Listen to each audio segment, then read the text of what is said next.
On October 23, 2013, California State Assembly member from District 22, Kevin Mullin, and San Mateo County Supervisor Warren Slocum hosted the first annual Connect13 conference at YouTube headquarters in San Bruno, California. Strengthening communities through social media was the theme, bringing together social media experts and San Mateo County attendees from business, public, and government sectors to discuss the opportunities and challenges of using social media to communicate, collaborate, legislate, and participate. Peninsula Television is proud to bring you this conference, and all of the segments are available on YouTube and at www.pentv.tv/Connect13. Generational divide, 9 to 5 versus now. And the leader of this panel is Mr. John Walton, and his bio in my notes here goes on for 3 pages, and I've taken the liberty to edit this down to just a minute or two, John. I hope you won't be offended. The thing I like about John as the new CIO in San Mateo County is that basically we never talk on the telephone, we text one another, and he responds quickly and is always there for me. And in fact, you might want to know that we had one of the panelists, actually a couple people, that were supposed to be on the panel that were called away to business in England at the spur of the moment and couldn't be here. And actually, yesterday afternoon, I think it was, I texted John and said, "Help, we need a couple of panelists." He responded, "I'm on it." And he was just coincidentally going to a meeting in San Francisco, and he was very kind enough to fill in the gaps for us. And so that's the kind of person, just a little inside story, that's the kind of person that John Walton is. In order to understand the impact of social media, we need to understand those that especially use the technology, the groups that were spoken about earlier on the panels. But it's sort of interesting that that group, 18 to 34-year-olds, are obviously younger than us, and we in government just tend to be a little bit older and a little bit perhaps technologically slower to adapt some of these technologies. John Walton started his professional career in computer technology, working on international engineering projects involving programming, seismic risk modeling, that's interesting, and visual simulation. He led the implementation efforts of a large city customer service center processing over 1 million calls per year, and worked with the governor's office in Alaska to establish a statewide technology governance process. He served as the chief information officer for the city and county of San Francisco, and actually worked for mayors Newsom and Lee. As I said, he joined the county. That was in 2012, and he is our chief information officer. And he's doing amazing things for us in San Mateo County as he leads the efforts really to modernize the technology that we use in San Mateo County and improve operational services. And he's really launched a lot of new government initiatives. One of the things I'm most proud of is the Open Data Initiative, Open Checkbook, and performance indicators on the web, which I would invite your attention to. Maybe John will speak about that.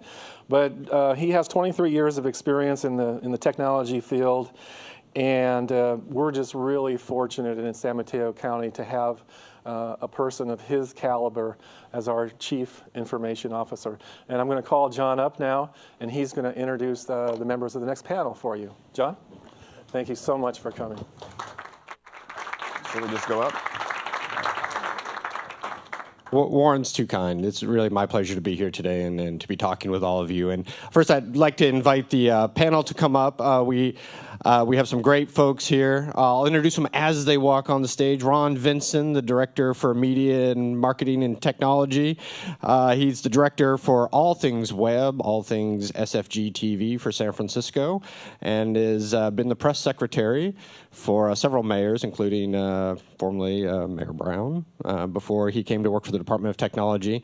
Is in charge of all the internet and TV, I think I mentioned, and does a lot of the, probably the leader in San Francisco Francisco for Twitter, Facebook, every type of social media analytics you can think of, and has been written up in a lot of papers and is on YouTube quite a bit if you want to go search for him on YouTube and see some of his videos where he talks about social media. So I'm happy he was able to fill in at the last moment today. He's a real pinch hitter for us, so thanks for being here, Ron.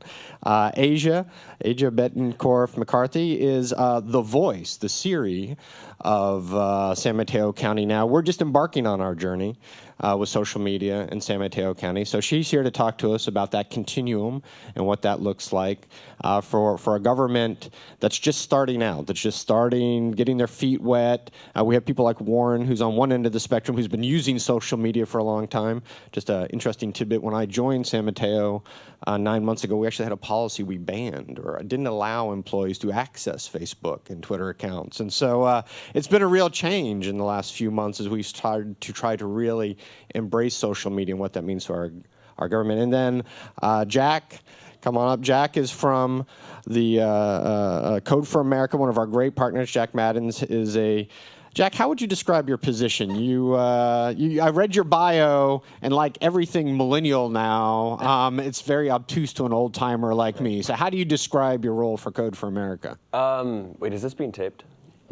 Is this being taped? We'll erase it later. We'll edit it. I am the government partnerships manager, but oftentimes I would more describe myself as the shit umbrella that kind of protects a lot of our technical talent from some of the bad stuff. So Jack is between me and his staff, is what he's saying. So, so thanks for being here, all of you. I really appreciate it. I want to make this perhaps as interactive as we can. We've heard a lot about different tools people are using, what people are doing now in terms of Facebook and Twitter, and a lot of you are probably already using those tools. But I want to start off with maybe Ron just telling us a couple stories about what it's really like in the trenches to be a mature government organization using social media tools, having this community expectation of that 24/7 responsiveness for government, and what it means in the real world when it goes from the social media 24/7 to things that happen where you as the face or as the voice of San Francisco as the director for social media for the city. What's that look like in the real world? Well, we embarked on this journey back in 2008. We were pretty much early adopters. Part of that was because of our leadership. We had a mayor who is now a lieutenant governor, Gavin Newsom, who is very tech savvy. And we also were going through the ranks of actually upgrading our websites and things of that nature. But our goal was just to get more people engaged, more people more civically involved, other than those 20 people that coded in meetings every week, and it's the same gadflies that show up, and you hear from the same voices. We were trying to get another demographic as it relates to government services. So we were very early in that process, and what we found that this is where the people were going. So as much as we want to drive the traffic to our websites, we actually said, well, hey, look, we have these platforms that, number one, is free, because especially during that time, it was an economic downturn. We were losing staff. We had to do more with less. So now we had these platforms such as Twitter that the mayor was using at the time, and Facebook. And so, we basically we said, we're going to go and we're going to use these websites, because we had to face it. Most people that are going to our traditional websites are people who are not very happy because they're getting online to pay their parking tickets, or they're paying, but that's pretty much it. It's normally not a good experience. So we're able to use these platforms, Twitter, Facebook, and now Pinterest and Instagram. We're using it, and we've gotten more people engaged. Part of the challenge is how do we our policymakers, and I'm glad to see that there are many politicians here and policymakers here in the room, because it really comes from the top down. So we have been successful in getting more people engaged, getting more people involved with the civic process, being able to listen, and now we're now in San Francisco, we're actually monitoring and engaging people. And we're doing it, we have tools now that we use that we can monitor chatter, we can monitor activity that goes on in the city, whether it was the BART strike that just happened. We had systems going, so we know exactly the experience of a BART rider, or lack thereof, the last few days because it was on strike. But those are the kind of things that we were able to do. It does take some resources, obviously, but a lot of the resources that I've been using, and we have about 60+ departments, and more than half of them each have their own accounts.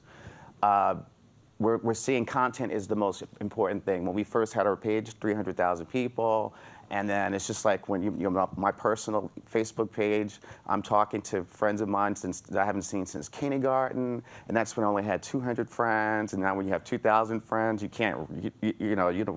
don't get to talk to anyone anymore. It's a lot of noise. And the same thing with our official city and county page. It's hard to get the content out because people are so bombarded with that content. So now we're looking at making sure that the content is relevant and the information that we get out, like the video showed earlier, people want instant gratification. They want their news right away. And when it comes from the city and county of San Francisco, it is the official word. So when we do have the BART strike and we do send things out, they can see it, and we try to get up there as soon as, if the information is readily available. And many times it's before the news cycle. There really is no such thing as really a news cycle. People want that tweet. So that's how we've been very effective. We actually, from the Facebook page, and we actually work with Code for America on, you don't have to leave Facebook. You can actually put in service requests while you're on Twitter. You don't have to leave. You don't have to go to the website, and you don't have to call 311. So you can tweet that into the call center. So we did all of those kind of things, and Code for America makes it readily available for other cities to use, so you don't have to start from scratch. So, and we've had a lot, BART strike, we had this little unfortunate plane crash that happened. Asiana went down, and it was a Saturday morning at about 11:15 because I was on my way up to a friend's 40th birthday party, and then everything just hit. And the interesting thing about Asiana was that the website, the SFO's website went down. So the only way people were getting information was through Twitter, coming from the officials. So, and we were able to see firsthand, even people that were on the plane, what they were seeing. And that it's just mind-boggling what you can get from these pages. And you set it, your topic profiles as such.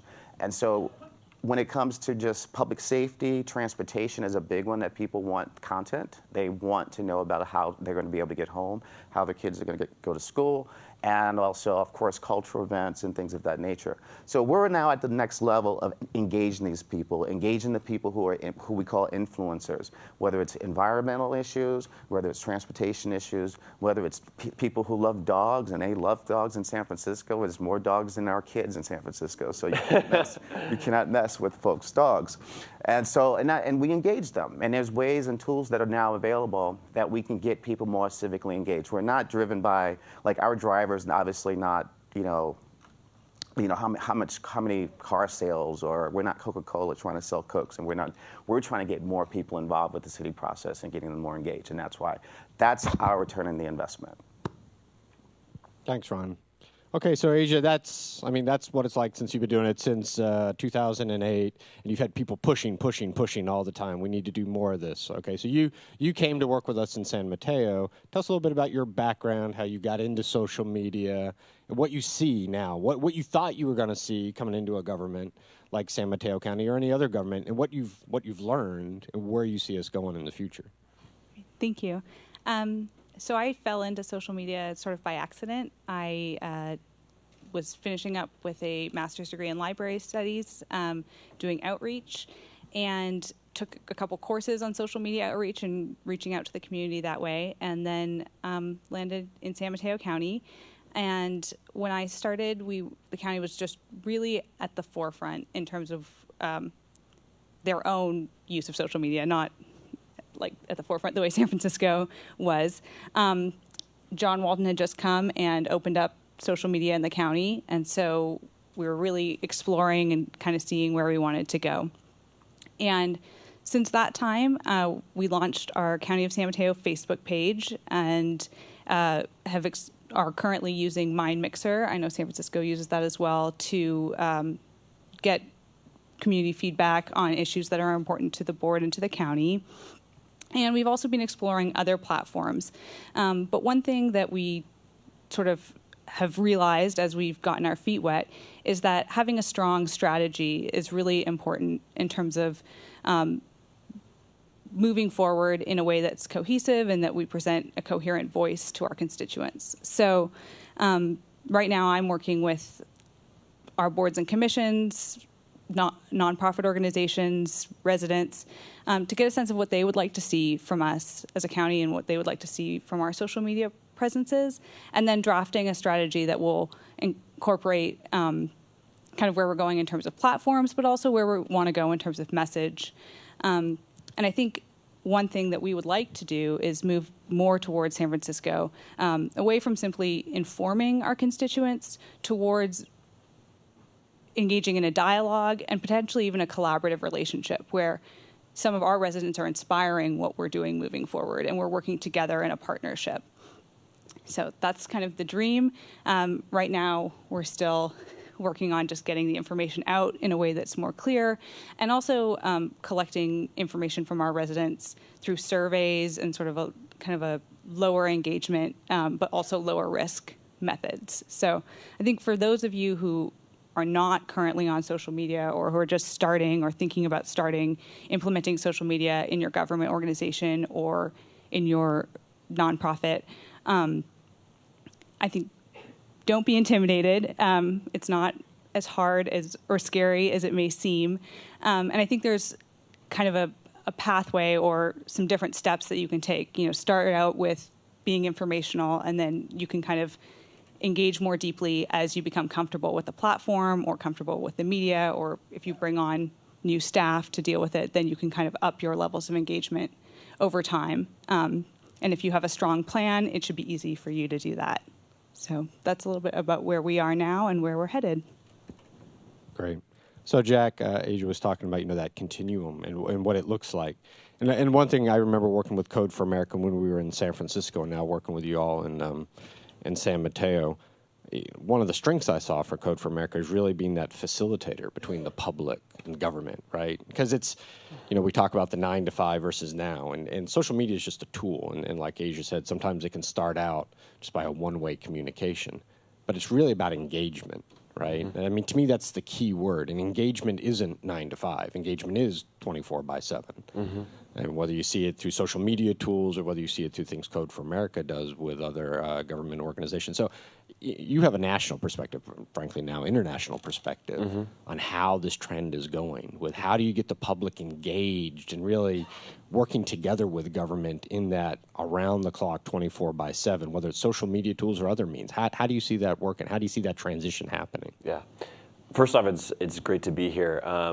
I hadn't had my coffee this morning when I kind of the cab dropped me off, and I was like, I'm going to a government social media conference at YouTube. And I was like, it is so 2013, I can't even stand it. So it's great to be here. To address some of the questions that John asked, I just want to give you, by way of introduction, for those of you in the room who don't know what Code for America is, we're essentially a service organization. We're a nonprofit that only started 3 years ago. We're most known for our fellowship that recruits computer developers, designers, and data scientists to leave their job in the tech industry and be embedded within city government and work with them on both identifying a problem and creating a piece of technology before that year is out. And it's awesome to be on stage with both two of our current partners, both San Francisco and San Mateo. We've both done amazing work this year that we were just showing off last week at our annual conference in San Francisco. And really the goal there is to kind of re-envision what is a local government that is for the people, by the people, in the 21st century look like. And so I think that I'm not going to be able to do justice to all the questions that John asked or have all the answers for you, because obviously you guys know a lot more about this stuff than I do. But a few basic ideas I think I can orient you guys around is, one is government as a platform. And what does that mean? And so Tim O'Reilly has this great phrase. He's a book publisher and kind of one of the godfathers of our movement, where he basically talks about the way that citizens traditionally interact with government is very much like trying to get a candy bar out of a vending machine. And you go up, you're like, B12, Snickers bar. That's mine. I want it. And you put your money in, and then you have to crinkle the dollar. You have to straighten it out against the machine. It doesn't take your money. Maybe it takes your money and doesn't even give you the candy bar. And so what happens then? Citizen/customer starts shaking the vending machine, right? And we say, if we can just shake it hard enough, I'll get my candy bar. Or there's this idea that if I shake it hard enough, I'll get all the candy bars. which is just a broken model, and it doesn't work. And it's what's lent ourselves to the systems that we see up and down in government, both at the federal level, at the state level, and the local level, which is that is not going to work anymore. There's simply far too much that people are asking you guys to do than you have the time or capacity to do it. And so that's why we have to, instead of looking at government as a vending machine, we need to look at it as the thing it originally was, which is the thing that we all can do together. And I think that what technology has allowed us in the past 10, 15 years is to make that proposition real and create these micro interactions where people actually can co-create what that means, whether that is with a piece of authentic feedback that they don't have to go to a 2-hour-long public meeting when they need to be cooking their kids' dinner is happening. It's a range of what we like to see as developers and designers kind of being there to help you guys design those interactions. It's being able to give feedback. There's this wonderful application we made this year called StreetMix that immediately comes to mind, which basically is dead simple. You go to the website, you guys can go to streetmix.net, and you can actually just widen the street, thin the street, add a tree, add a subway, add whatever you want. And really it's about, giving people a sense of ownership. That's what I'll talk about a little bit later. The second one is more granularly kind of the fuel for what government as a platform is open data. And I really didn't understand what open data meant, and it might sound like a very scary prospect for those of you that run these organizations and that manage this data every day. And it's just as data is across every sector, as in government, that it is imperfect, and it can feel a little bit, it can be kind of vulnerable to share this out there. But the open data as both, so social media, I think, is up here as a layer, and the more that you guys can engage with that, the better. And the more you can give a sense for the responses that people want, the better. We see open data as a way to deepen that sense of engagement. A really good example might be, for me, my kind of conversion experience with open data was in Oakland. I live in Oakland, and a lot of times there's a really big, fraught, tenuous conversation about public safety. And people don't feel safe. And you see that all over Facebook, all over Twitter, says the streets aren't safe. This is like the perennial thing that parent X is saying, the streets aren't safe for my kid. And what open data allows is there was a thing called crime spotting built by our now CTO, Mike Migursky, that basically lets you see a map of all the crime reports in the city. And so that means it basically changes the conversation from a very vitriolic, very anecdotal, the streets aren't safe, to actually being able to go to a public meeting armed with the knowledge that this street isn't safe at this and this time. And so it actually levels the playing field for that conversation. So very general, but those are just two basically the core ideas I think you'll hear me coming back to, and you'll see what our Code for America fellows know. I hope I can show you more about some of the projects we've worked on, especially the one in San Mateo.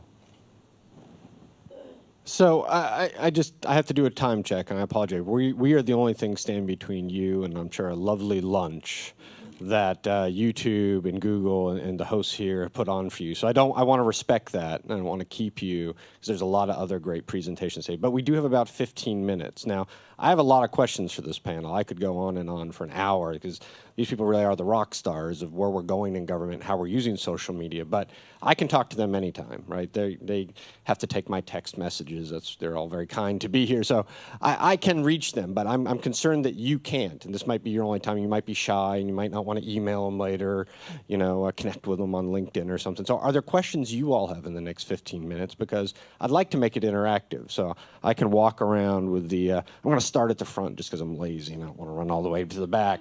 I'll work my way towards the back, but please. Oh, so this question's for San Francisco. I know you've done a lot of groundbreaking work with the Neighborhood Empowerment Network. Mm-hmm. How do you meld the city strategy with that more kind of hyper-local, grassroots empowerment effort? The Neighborhood Empowerment Network is a nonprofit organization that was built out of one of our departments, actually, in the city administrator's office. And it basically gets people from all over San Francisco and kind of gets them really involved with not just issues in each individual silos of neighborhoods, because that's kind of what happens a lot. Like you mentioned Oakland. So and actually Oakland is a very, very, very beautiful city, and every time I go there, it's amazing Like, why are you? It's when you see the papers, it's all about the crime stuff, and it's so much more than that. But It's to keep everyone else away.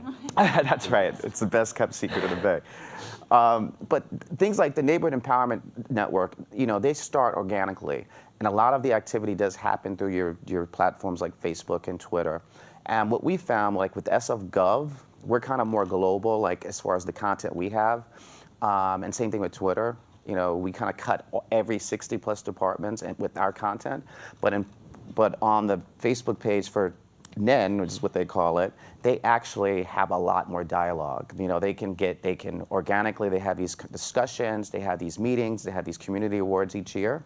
And I think it's brilliant. And I think what drives that and what makes that more accessible to people are platforms, social media platforms. Because people can, during their time, they can go, but they said 40% of the people are on Facebook every day.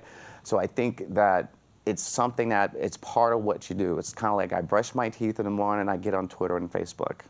I actually get on Twitter and Facebook before I brush my teeth. Don't tell anyone. But those are the kind of things. And so things like that, I think that social media makes those kind of small organizations, because it's fairly new, strive and become something that's relevant in our city, yeah. Thank you. My question is actually very kindergarten, the first step. And that is, I understand that you want to build the website, the Twitter info, and to get the information out there. How do you engage the constituents? Do they have to have a Twitter account to follow you? How do you encourage them to even to sign up for an account to follow you?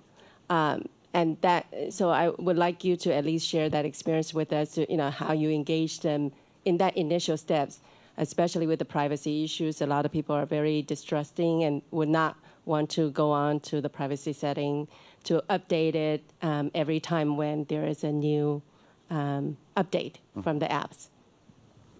Oh, thanks.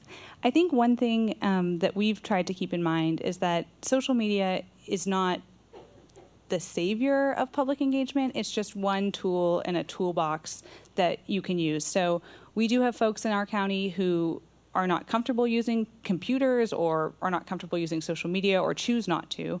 And that's why I think it's important to, when you're developing a social media strategy, to think about how your social media is going to interact with a host of other tools, your email updates, your newsletters, your physical signage, your website. And really, instead of seeing it as the kind of the savior or the golden ticket, see it as a way of reaching your audience where they are. So your audience that likes to be on Facebook, you can catch them on Facebook. You might have an audience that prefers Google+, that's their social network. You can reach them there as well. And so you're really providing people more options. And I think, especially with the millennial generation that the folks were talking about earlier, there's a growing expectation that, you don't need to leave the platform that you like in order to interact with your government and become engaged. And I think thinking about it that way, you're not going to reach everyone with one platform, but if you kind of spread out across platforms and use other non-social media tools as well to supplement, then you're going to be reaching a wider segment of your population than you would without the social media.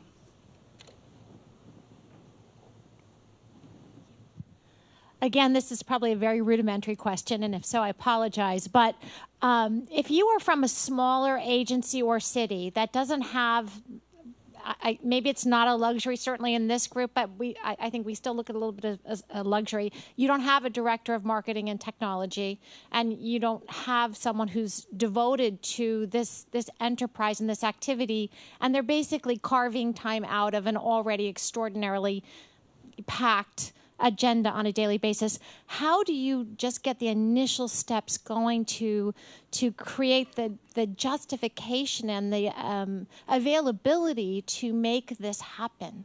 And I guess maybe, Asia, you've been doing this recently, but this is for all of you. Well, it wasn't easy. I think it's still a hard sell.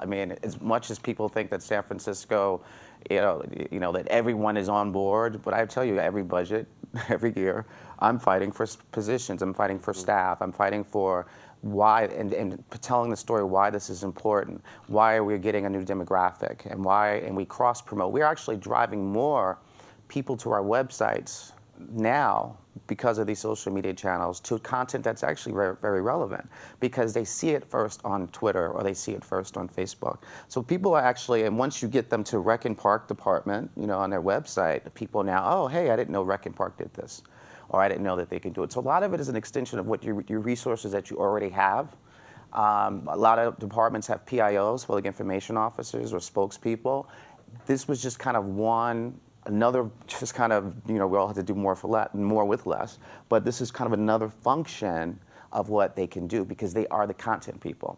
So you need buy-in from the policymakers, because they know it from a campaign standpoint, why it's important. But for why is it important for in a city, an official city business, why is that important, And that's where content becomes very, very important. So a lot of the things that you're already doing, you just add that. And, quite frankly, we have it set up where we post on Facebook, it automatically gets tweeted out. So I don't have to go to 2 different places. So that cuts half the time. And the other thing is, we actually cross-promote. So we actually, on our main page, we have a social media center.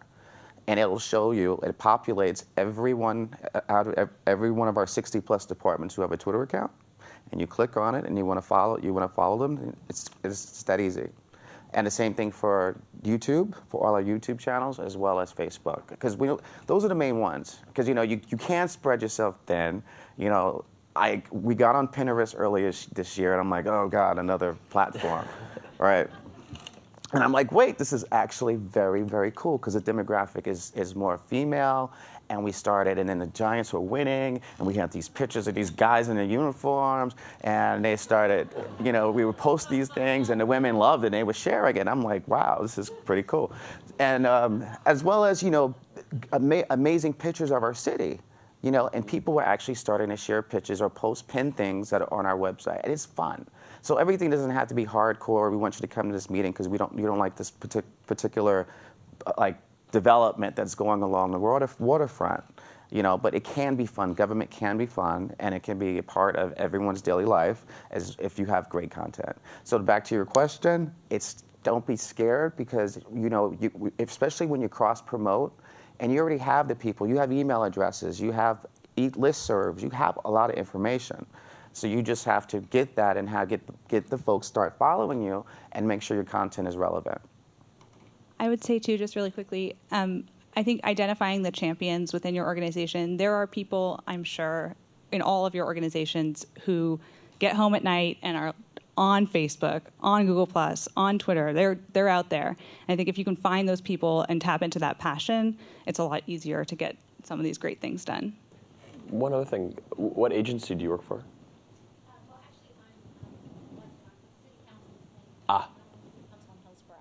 Got it. We're a town of about 11,000 people. So this is the hypothetical smaller agency. Got it. I'm speaking only for myself. Yeah. But I am interested. So I think there's just 2 things I would add here. One is that we want to make sure that there's not a gratuitous amount of engagement, meaning just to say hello is nice, but people are going to get kind of tired of that quickly. So that means that if you look at your existing, public relational duties and strategies, how can you think about it differently or from a more crowdsourcing perspective? Where could you be asking the community for help? So, in fact, for instance, just to address kind of the subject of this panel is I think one of the differences between the generational divide is that when I need something, I actually have both my personal email and my work email open, and I will just G-chat any one of my friends who either I work with or who is in my network for help for something.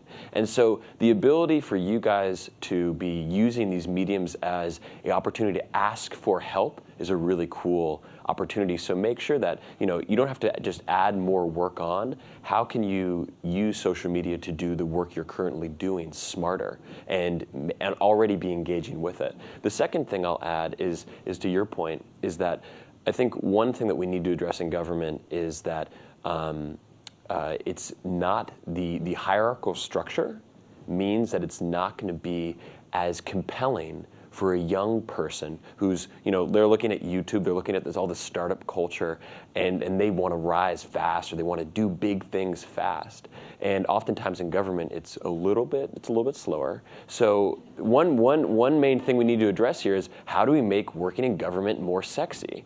And I think that you start to do that by creating these opportunities to be the voice of your department on social media, as Aja said, and be willing to open up that opportunity for anyone in the office. For the people who might not see it as more work, but might see it as an opportunity to either get ahead or do something more, to do something really substantive. That was a great question. I can't help myself. I have to weigh in on it for 10 seconds. And we got a 5-minute or extra 5-minute reprieve, so I'm going to take up 1 minute of that. I think, to your point, for any organization starting out, and even I think everyone up there would attest to this, even organizations that are still doing it, even like an organization like that San Francisco and Ron's still fighting for positions, that's real. I do see, when I talk to my fellow CIOs and policymakers around the country about this, you have to make the tools available, which a lot of you are doing. You have to create that safe environment and provide people training so they want to use the tools, right? So they know how to use them. Because a lot of us, we're older in government, right? We're hearing about the millennial generation. I feel like I'm in a car where the odometer just rolled over or something. I was talking about X and Y generations a few years ago. Now we're to C or something. And I missed when we went by Z. But, more it's a culture change. Because I hear this all the time from you, whether we're talking about open data or social media. I always hear people say, well, where am I going to get the staff for that? Where am I going to get the staff to do social media? Where am I going to get the staff to do open data? To me, there's an element of that, sure. I mean, there's some core champions or core staff you need to lead the charge and to make sure there's a continuity to it and it goes forward.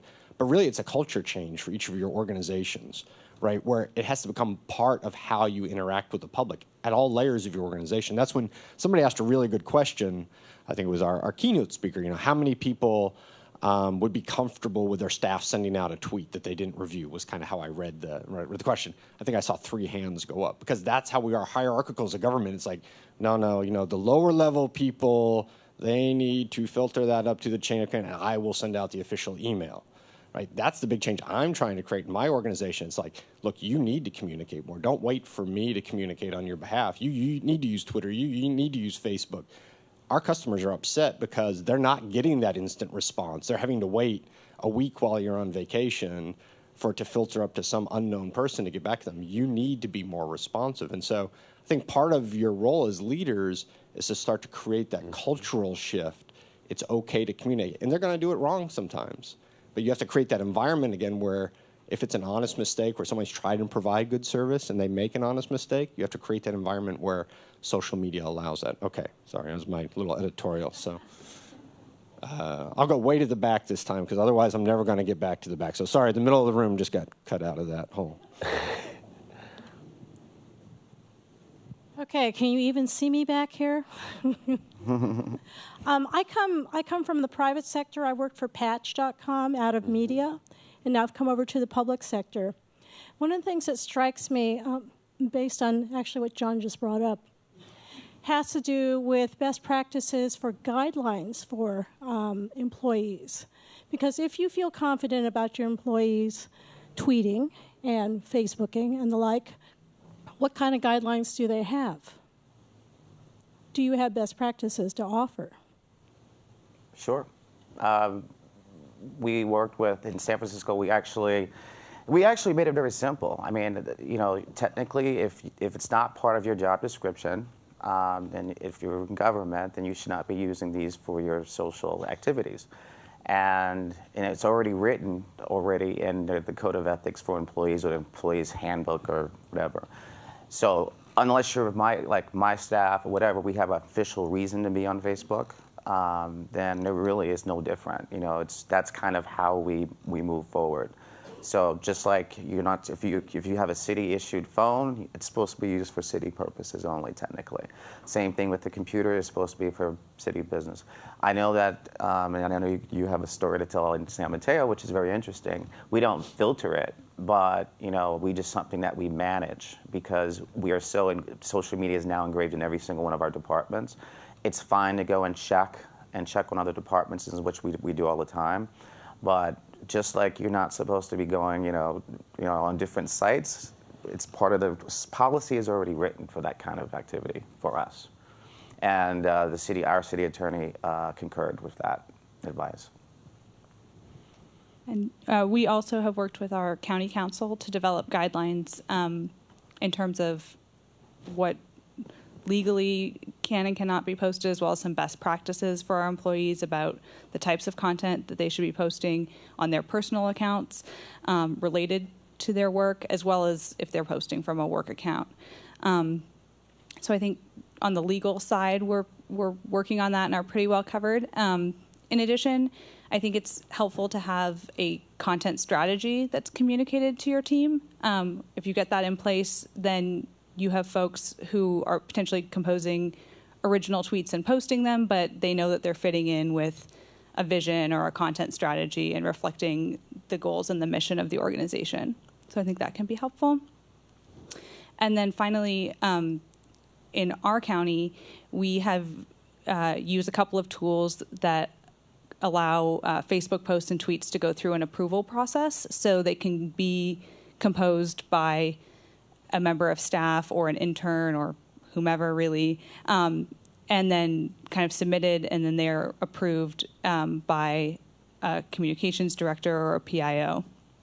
And so that is sort of has worked well when we're kind of getting our feet wet and don't yet have all the pieces in play. We can get on social media and still be in the process of training staff and ramping people up. And it's a nice kind of intermediate tool and keeps us on message. The one thing I'll have here, and I have a link, is if you go to the socialcity.org, there's actually a handbook that Code for America created for the city of Honolulu when we were working with them in 2013. And so you can go there and you can find out how to get started. In terms of policy, I couldn't agree with Aja more, and I think it reflects what John was saying about, don't force your employees to ask for permission. Ask them to beg for forgiveness when they screw up. And if you can effectively create that content strategy that they know where they need to fit into, they can up their response times. The other resource that I'll mention here is that Desiree Paterkin-Bell, who is the communications director for Mayor Nutter in Philadelphia, helped author a social media policy in that city. And if you guys don't have social media policies, both citywide or department-wide, it's a really great template that I'd urge you guys to look at. So both a link to get started, socialcity.org, as well as a best practice policy is from Philadelphia. You can just Google it, Philly social media policy. It could help get you guys started from what I know. And I'll just put a plug in for Glenn Levy and a presentation he's doing later today. This is to bring you back after lunch. You want to create that environment where people feel safe to post, where they want to post, but you want to give them that training and tools, right? So they're not getting themselves in legal trouble or putting your organization at risk. And if you do all these things, if you read these guides and you set policies and you provide the training and some of the things Glenn will talk about this afternoon, I think you can create that environment where people feel like they have some training and some guidelines and some guidance so they know how to do it appropriately, right? I think we maybe have time for one more question to wrap it up before we let you go for lunch. Any one last question? Oh, there we go, a hand shot up. Thank you for all the tips. I'm wondering if it's a big no-no to just blast the same message out on all platforms, or do you need to tailor it to each one slightly differently, which would take more time? We use a tool, so for our main SF Gov, if it goes out on Facebook, it automatically goes out to Twitter. Normally it's relevant, so we actually do have to craft it like we're using Twitter at all times, so it fits the characters. But depending, again, BART strike, we can blast because that affects everyone. But things that are just more, to individual departments and their fan base or friends or whatever they call them now. What are they, friends still or fans or fans? Fans. You could still cater it that way. The one thing I will tell you, the worst thing that you can do, and I say this all the time, is that do not misspell a word. Typos are horrible, and people will call you out on it, and it'll destroy your day. It will make, you dumb city employee, you can't spell, and you get all these comments, and your whole weekend is ruined. And it's like, and you can delete them now, but it still goes to a stream, and you get these people. I.e., my last name is Vinson, not Vison. So there's a misspelling, right? That's what made me remind it, because my name is misspelled. That's at Ron Vinson, Vinson. So those kind of things, it's like the public is brutal, so don't typo, no typos. Last thoughts, Asia and Jack?